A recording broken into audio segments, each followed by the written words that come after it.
How's it going, guys? Panther Films here, and today we're going to be reacting to Season 3, Episode 3 of The Bad Batch. This episode is titled Shadow of Tantiss. Now, last episode, which was mainly focused on Hunter and Vecca looking for any kind of clues to find where Omega could be, they found an X-Lab of Hemlocks with the help of one of the syndicates, right? Which I still don't know if I'd recognise the guy with the one horn. He looks familiar. I don't know. But yeah, we went to this planet. We found out that Hemlock's lab was there, but it was bombarded. Why was it bombarded? Well, there was these sliver vines taking over the facility, and they've took over pretty much most of the planet, maybe, or maybe that area of the planet. And we also found some young clones, which helped, Hunter and Vecca out and got them inside the lab. They managed to extract some data, but before they could get out, a giant kraken-looking vine thing from Pirates of the Caribbean, kind of. It looked like the Pirates of the Caribbean kraken, anyway. Attacked them, but they managed to get out with the help of the kids, and now the data that they've got might lead to Tantiss, because Hunter said, there's some information on a sector of where Hemlock could be. So hopefully that's the sector Tantiss is in. If it's not, it could just be a wild goose chase. Also, they're going to take the young clones to the island that they were on last season, at the end of last season. So they'll be safe. And they'll have to find their place in the galaxy now, because they no longer have to prepare for a war, right? And we also found out that Echo is still working with Rex. So, yeah, there's not really much to go on there.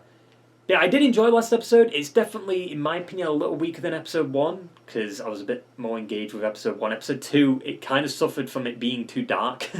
It was kind of hard to see what was happening in the episode, but it was alright. It was a decent episode. We got what we needed to get, and there was a bit of character development there with Hunter and Vecca, Obviously, we saw Hunter dealing with, Omega being gone, right? But yeah, there's still one more episode to react to. So let's stop dilly-dallying around with this shitty intro and get right into the fucking episode. Not gonna lie, I kind of wish the title or the logo changed over the season. It just got more and more, reddish, right? Back on Tantiss, obviously. Episode title. Good morning, Omega. Jesus Christ, not again! We're going through this again! There is much to do today. Like every day. And we see Crosshair again. Oh! New shots. Who is that? It fucking... Oh! Something's different. Yes, Crosshair didn't walk past it. The doctor will inform me if it's necessary. An unexpected guest is arriving shortly. Ah, the Emperor. I will begin testing the latest samples. I will see to them when I return. The shuttle has left the orbital station, and the coordinates were transmitted. Have additional shit. viewing. If Emery tests your sample, you will be in danger. You must flee this facility before it is too late. Jesus, she sounds so, down. Project. I'll say, come along. Project what? Is the Emperor here? Why would they have all these clones around? It's gotta be the Emperor, right? Ooh, music.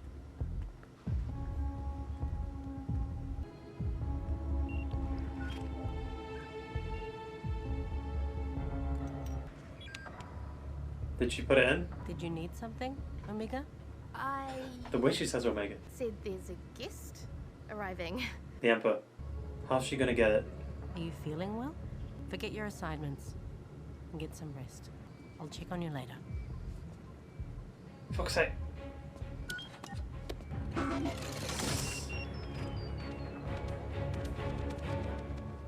So she's got to race against the clock to stop it? Oh, it's the Emperor. The music. It's the Emperor. The Shadow of Tantiss. He's the Shadow. Yep. Well, there you go. We know who it is. Yep, there he is. The man himself. I have been most eager Ian. to see the progress you have made, Doctor. Do it. The exotic matter facilities have expanded, providing alteration and testing of much larger assets. That is not the reason why I am here today. Project Necromancer. Ah, Necromancer. Oof. Necromancer. I've got a theory, but I don't know if it's going to be correct. So I'm not going to say it. Actually, you know what? I'll say it. Could it be Ventress? I mean, she was in the trailer. Get the fuck out. She's going to try and get Crosshair out. What are you doing here? Escaping. And you're coming with me. I'm kinda improvising. Is that some kind of joke? I mean, isn't every plan kind of an improvisation? Because plans always go wrong. God. Guards! Unlock this cell, What did you say? and I'll take your blaster too. Oh yeah? She's going to unlock it and then he's going to take it. That was great. That was good.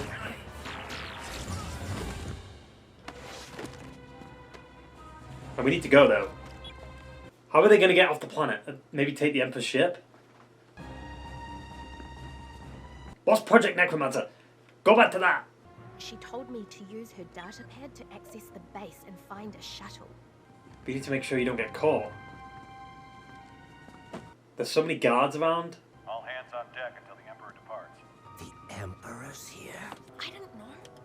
He's shaking. Your hand's getting worse, isn't it? He can't aim as well as he could. All shuttles have been grounded, except the Emperor's. We'll have to steal it. Yep, that's what I said. I know a shuttle we can use. It crash landed outside the perimeter back when I first came here. If the comms are still functioning, we can contact Hunter and Wrecker. And how long is it going to take them to get here? Yeah, this isn't a fucking Sith room at all. Like, what is this? However, with more time and additional Snoke. resources, I am confident that we will have a successful M-count replication. Whatever is needed to accomplish this goal, you will have it. What? Who's in it? I want to see it.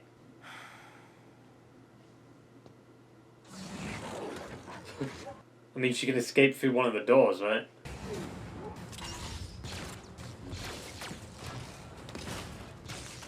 We'll have to move fast or we'll be trapped. I can hardly wait. We can use Batch's empty kennel. Be ready. Don't! You should go back to your room. You mean her cell? Come with me. Do it. No one needs to know about this. Kill it. I spent most of my life confined on Camino. You're a clone like us, Emery. Help us. This is for your own good. You fucking... God damn it, dude. She believes in the cause too much. Just leave her. There are many, even within our own ranks, who would consider much of your work an abomination. But they lack the vision that we possess. Well, the only reason this is happening is because of the sequel trilogy fucking it all up. But it's fine, Emperor. I would strive to bring unleashed glory to all divisions of the Imperial Science Corps. Who is the test subject? Fuck me, they're gonna cock tease me all season. Omega and prisoner CT-9904 are missing. Missing? An alarm was just triggered in the lurker kennels. Activate the ray shields. Oh. The shield's not supposed to activate yet. They know we're in here. Oof, they just got out. What direction is the crash shuttle? Not sure. Oh, great. There goes the Emperor. We'll follow the flight path. Convenient, to be fair. Omega had one of our data pads. They used it to access the chute. Dispatch patrols and release the lurkers. Oh fuck yeah, I forgot about that. The lurkers. Wait, Betcher's gonna come back. Save the day. The lurkers will not bring them back alive. They are prisoners who've escaped. Perhaps I could... Return to the lab, Dr. Carr. Yeah, it's your fault. You shouldn't have fucking alerted him.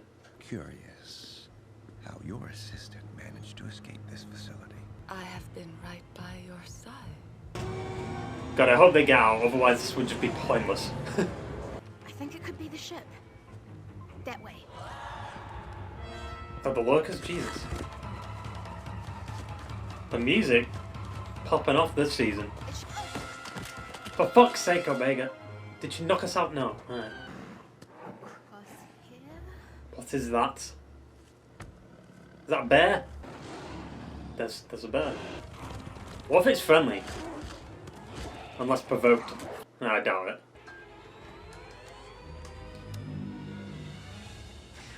Yeah, but now the ships that are looking for them are going to see the downed ship on their radar, right? Oh shit. Comms are completely dead. Getting an odd energy surge in sector. Told you.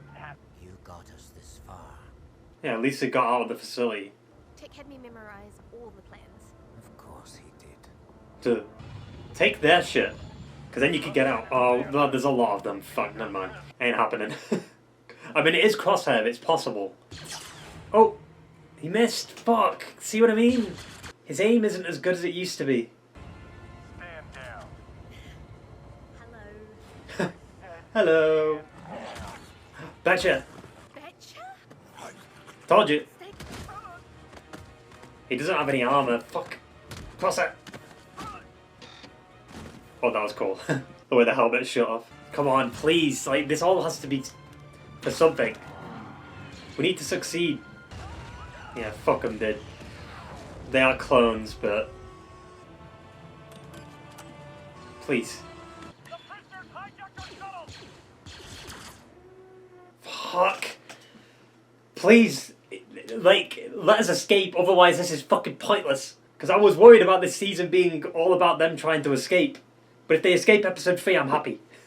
Drop the cargo. That's probably weighing you down quite a bit.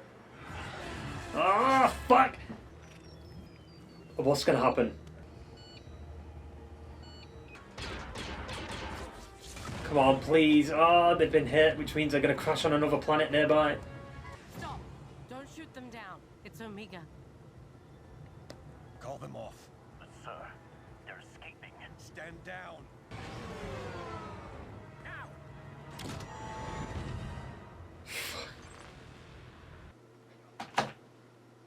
I mean, they need her alive, but I'm glad they got out. I'm not spending all season trying to escape. Fuck. Can you let them reunite this episode? Fuck you.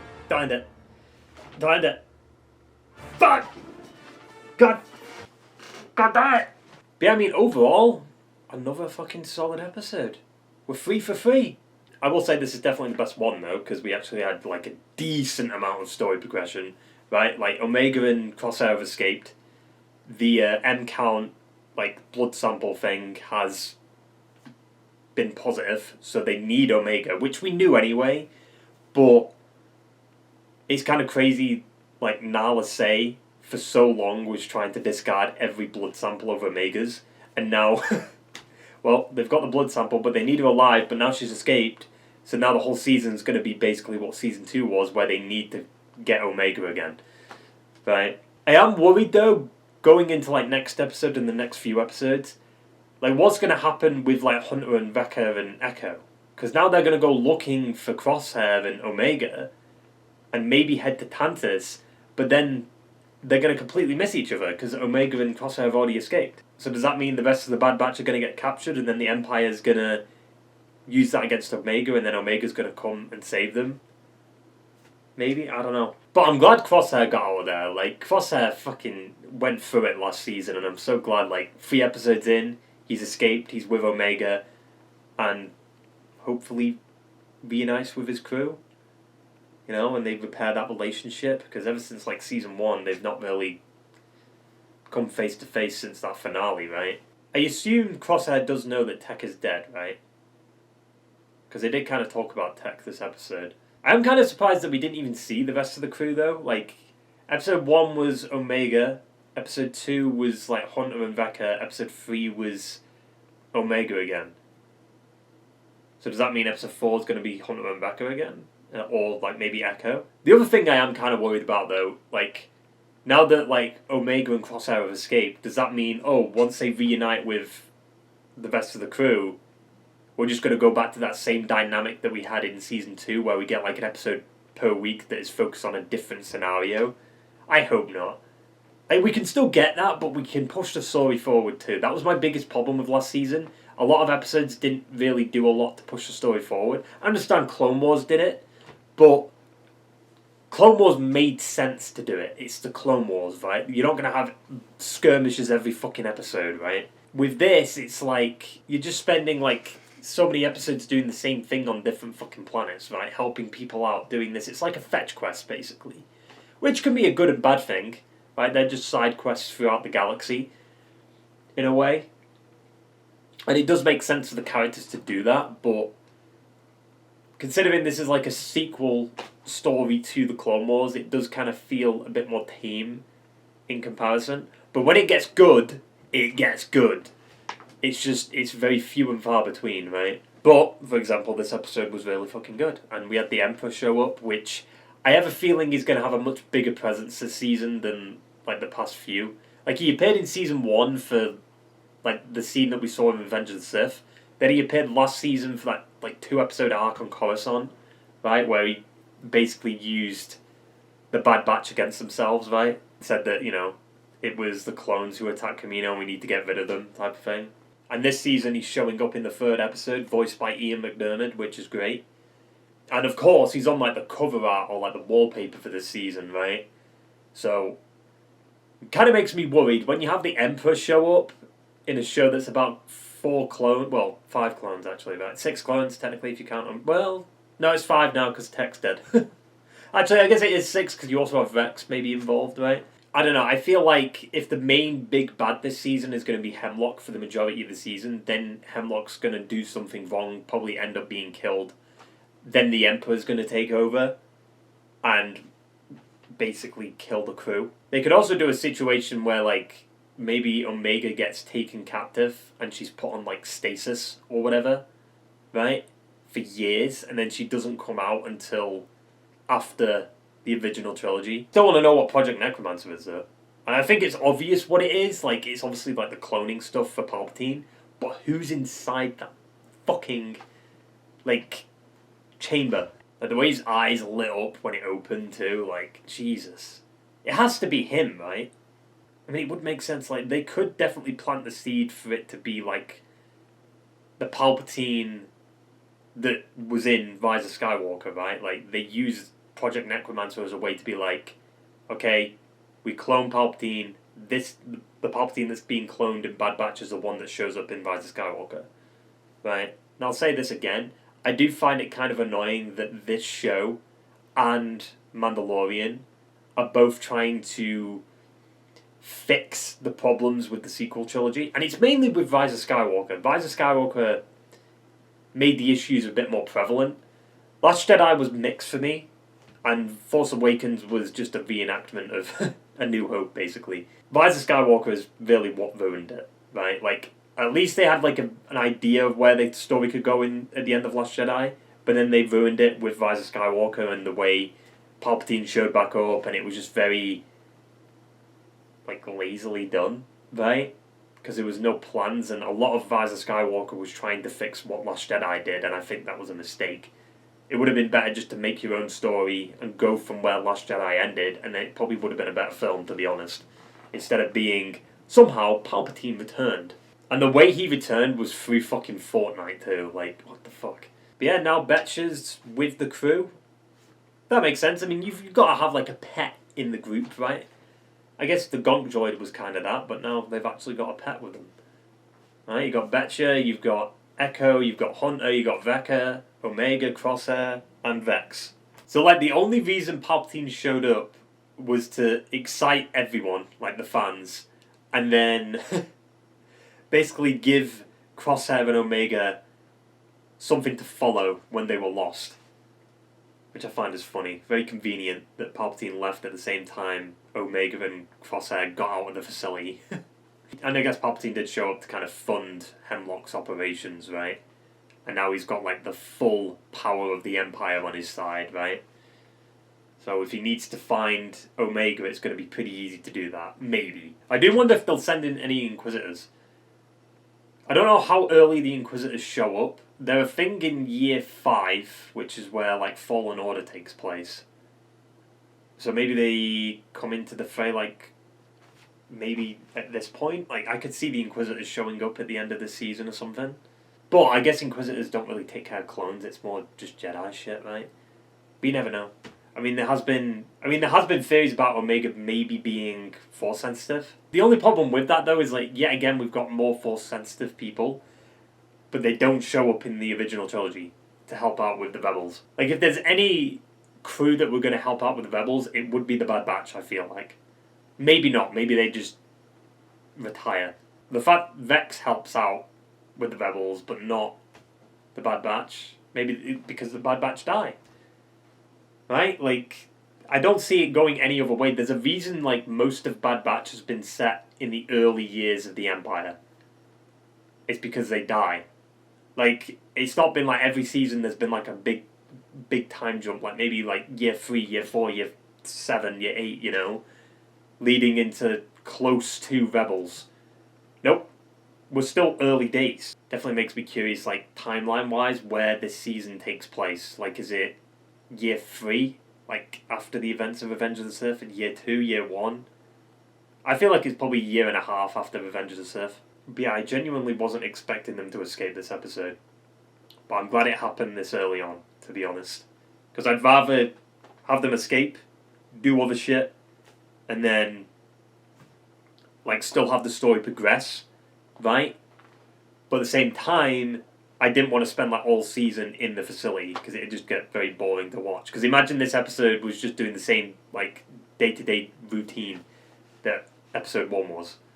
I mean, they started out the episode like that, and I was like, no, don't do this again. And that's all we got for Omega for the next few episodes, just doing that day-to-day routine, and then maybe something changes. But yeah, hopefully soon we find out what this Project Necromancer thing is, and who's inside that fucking tank. I am thinking it could be Ventress, to be honest. Like, if you think about it, Necromancer, Ventress was a witch of Dathomir, right? She died, so it could be possible Necromancer, you bring back someone who's dead, maybe? I don't know. But I don't know why Palpatine would use Ventress. It's either Ventress or it's just another Palpatine copy. I'm mainly basing the Ventress theory on the trailer, because she shows up in the trailer, but I don't know to the extent of how she shows up. Is it a flashback? Is it something we've already seen before? I don't know, because she does look like her Dark Disciple self. But that could be an indicator of, like, she's dead, but this is, like, a clone version of her. But then she also has the same, like, lightsabers and stuff, so I don't know. But yeah, like I said, solid episode, pretty decent start to the season. Hopefully, we keep the momentum going. But it is Bad Batch. Usually they kind of fuck around in the middle of the season. So we'll just have to see, I guess. Yeah, that basically sums it all up. So I hope you enjoyed the video, guys, and I will see you for the next one. Ta-ta and farewell.